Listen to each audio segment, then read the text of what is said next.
Here are the top 5 signs that you may be evolving into a Pokemon Scalper. This is Sokratic Rips, and let's do this. A little bit of a trigger warning. This is going to hurt. I'm going to tell you some truth bombs that you may agree or disagree with. So let me know down in the comments what you think about them. But be warned, you may be a little hurt. Let's just start this right off. So number 5, you are starting to treat products purely as investments.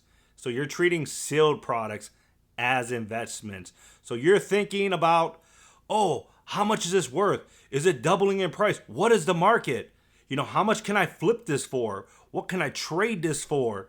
Should I keep this sealed for 6 months? How long should I keep it sealed before I sell? And you start developing anxieties on holding products and things of that nature versus having fun and just ripping the products, right? So that's number 5. You're starting to treat products purely as an investment. Let's keep going from here. Number 4, you're treating restocks like a competitive event. Here are some of the behaviors. You arrive well before the store opens. And I'm going to be real with you. I'm a little guilty of this one. I'll be going to Best Buy at like 6 in the morning, 7 in the morning, and they open up at 10. So, little guilty about that one. I'll own that one. You visit multiple stores every day. Again, little bit guilty of that one myself. You are tracking vendors' schedules. So you know the restock schedule like the back of your hand. And to some degree, maybe you're one of those people that put an AirPod, what's it called? AirTag, not AirPod, AirTag on the car, on the vehicle of the restocker. So yeah. And you typically, when you get there, you are trying to clear out shelves as quick as possible. And lastly, you are starting to camp outside all night. So you're sleeping outside to get Pokemon cards. Hence, you are starting to treat this like a competitive event. Obviously the excitement shifts from opening cards to winning the restocks. The product becomes more of a prize rather than the cards inside. That little dopamine hit. Like for me, I take days off work once in a while to get there a little bit earlier. But realistically, I get there, I'm at the tail end of the line a majority of the time. And I'm just happy enough to get, like a Zygarde EX, perfect order box, right? But I'll take it, because I want to rip the packs. But yeah, if your feelings are already getting hurt, make sure to like, subscribe. And if you're enjoying this, make sure to let me know. Number 3, you are reselling immediately at inflated prices. So instead of collecting and opening the cards, you quickly are thinking about selling the packs right away, like say on eBay or Facebook Marketplace or things of that nature. I mean, I've seen people at restocks before they even left the door, they were already trying to sell like prismatic ETBs for like $150. Ascended Heroes for $160. And yeah, at least wait to get outside. I've also seen people take pictures with the product right outside the store in their hands and put it right on Marketplace. So yeah. And a common example of this is also, if a ETB is about $50 to $60, you're selling it for a very inflated price, like $120, $90. Like just the other day, I saw some guy, he hit and he got a bunch of Ascended Heroes EX boxes and he was trying to sell them for like $80 a pop on Marketplace. And I was like, bro, you crazy. Like they're not even worth that much. But I think that's a big one that a lot of people do. And let's be real.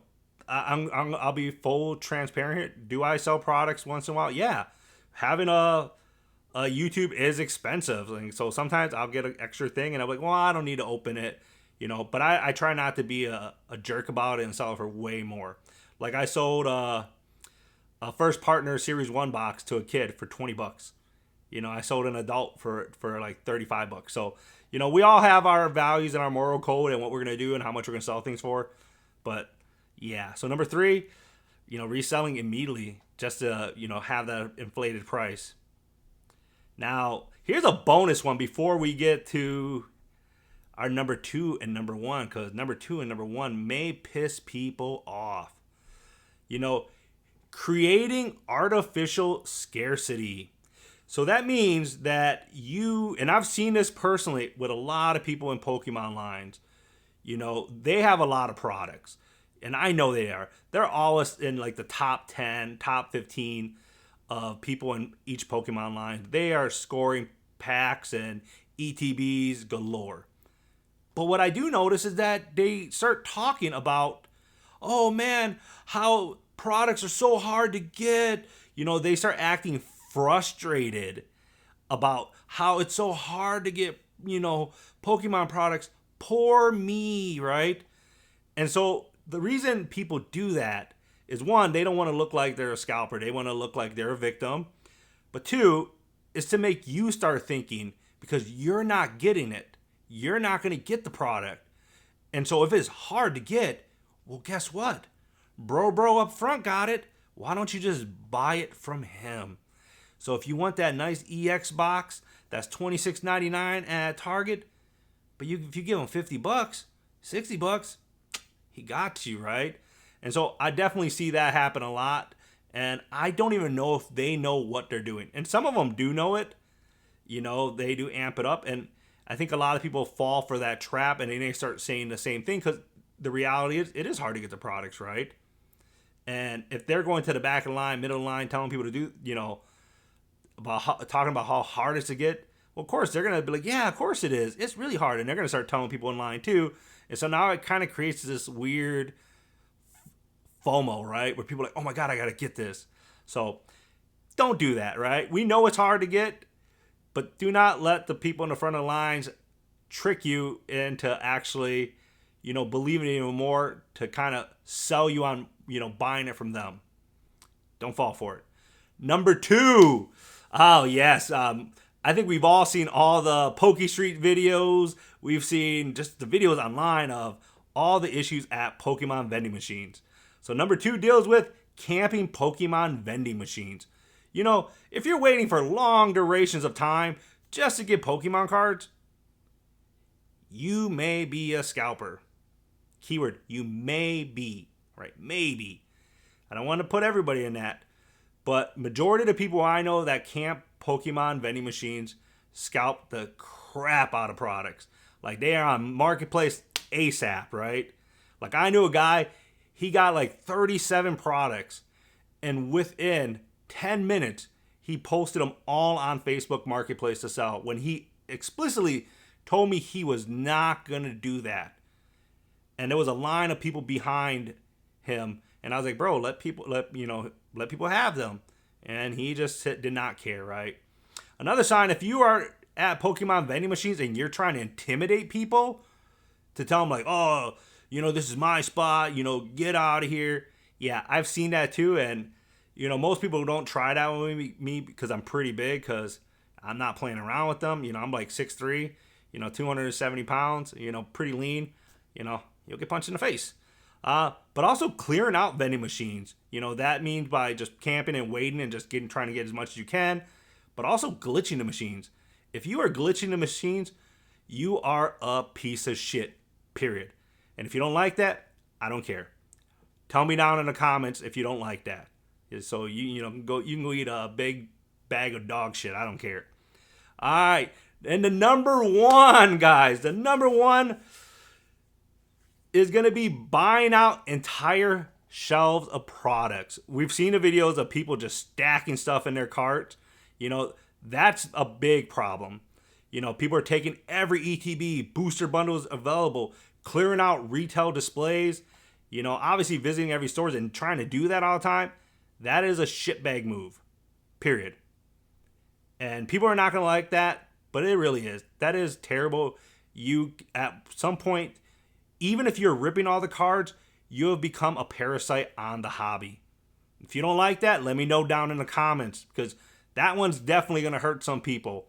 And if you're doing that, clearing out the products, even in front of your own friends, and you're screwing them over, that's a pretty scumbag scalper thing to do.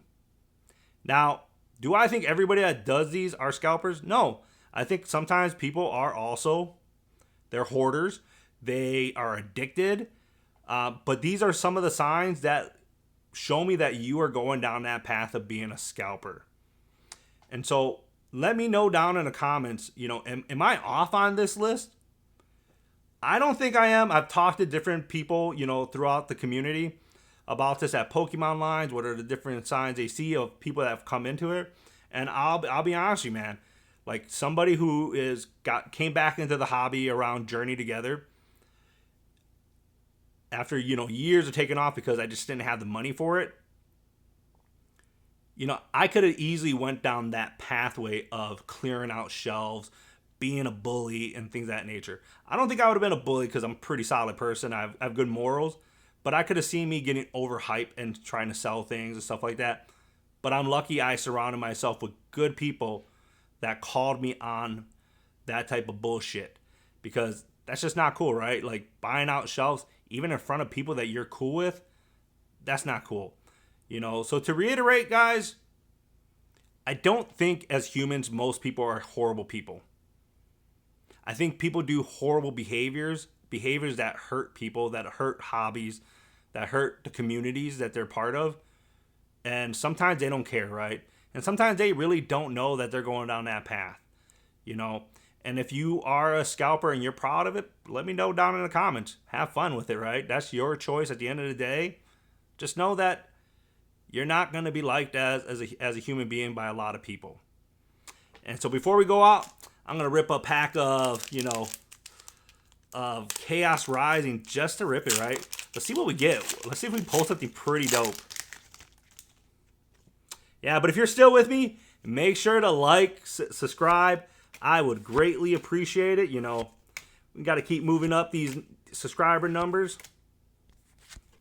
Watch me pull something dope. Come on. Let's go. Nothing. Womp, womp, womp. I think I got nothing. Yeah, nothing. But hey, that's the way it is. And if you're not ripping these dope packs of Chaos Rising, and it's a mediocre set, but there's still dope cards in there you can get. That's another reason you may be a scalper if you're avoiding sets like Perfect Order and Chaos Rising. That's an extra bonus one for y'all. But make sure to like, subscribe. I'll catch y'all on the next one. This is Sokratic Rips. And I know you scalpers are going to be pretty pissed at this list. Wait for the next one. Peace.